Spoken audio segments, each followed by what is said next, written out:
এই স্বপ্ন না দেখলে কি সফলতা আসে? আরে যে জাতি স্বপ্ন দেখতেই জানে না তারা সফল হবে কিভাবে? স্বপ্ন তো আগে দেখতে হবে। স্বপ্ন দেখেছি হাসিনা পরিবর্তন হবে, হয়েছে কি হয় নাই?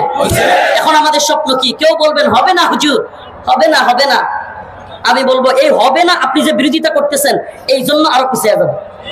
বিরোধিতা করা যাবে না, চেষ্টা করেন, আপনি একজন দায়ী হয়ে যান, সবাইকে বোঝানোর চেষ্টা করেন কেন দ্রব্যমূল্যের ঊর্ধ্বগতি শরিয়া নাই, কেন যুবকের চাকরি হচ্ছে না শরিয়া নাই, কেন রাষ্ট্রের মধ্যে বিভিন্ন জনের নামে মামলা জুলুম শরিয়া নাই, কেন রাস্তার আনাচে গানাচে ছেলেটা মেয়েটাকে নিয়ে বৃদ্ধ মা পড়ে আছে খাবার নাই শরিয়া নাই। শরিয়া থাকলে কোনো জালেম জুলুম করতে পারতো না। কেন রাস্তাঘাটের অবস্থা, মেম্বার চেয়ারম্যান এমপি এই বাটপাড়া চুরেরা এই রাস্তাঘাটের সিমেন্ট রড বালি পর্যন্ত খেয়ে ফেলতেছে। শরিয়া থাকলে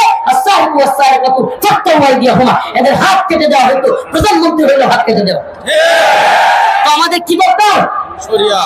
أم حسبتم أن تدخلوا الجنة ولما يأتكم مثل الذين خلوا من قبلكم أم حسبتم أن تتركوا ولما يعلم الله الذين جاهدوا منكم ولم يتخذوا من دون الله।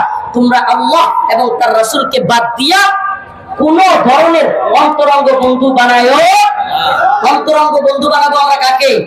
আল্লাহ এবং তার রাসূলকে। আল্লাহ পাক আমাদের সবাইকে আল্লাহ এবং তার রাসূলকে প্রকৃত বন্ধু বানায়া এই কোরআনের রাষ্ট্র ব্যবস্থা প্রতিষ্ঠা করার তৌফিক দান করুন। এই কোরআনের রাষ্ট্র ব্যবস্থা আমরা কোন রাষ্ট্র ব্যবস্থা চাই? কোন রাষ্ট্র চাই? কোরআনের শরিয়া রাষ্ট্র চলবে। চাইতে থাকুন, ইনশাআল্লাহ আল্লাহ সফলতা দিবে। এটাই আমাদের স্লোগান হোক, কোরআন সুন্নাহর রাষ্ট্র ব্যবস্থা চাই। ইম্মা শরিয়া ওয়া ইম্মা শাহাদা, হয়তো শরিয়া নয়তো শাহাদাত। শাহাদাত গ্রহণ করব কিন্তু কোরআন সুন্নাহর রাষ্ট্র পরিচালনা করেই ছাড়ব ইনশাআল্লাহ। আমার প্রধান উপদেষ্টা হওয়ার খায়াসাত নাই, প্রয়োজন হইলে শরিয়া প্রতিষ্ঠিত রাষ্ট্রের পিয়ন হইতে রাজি।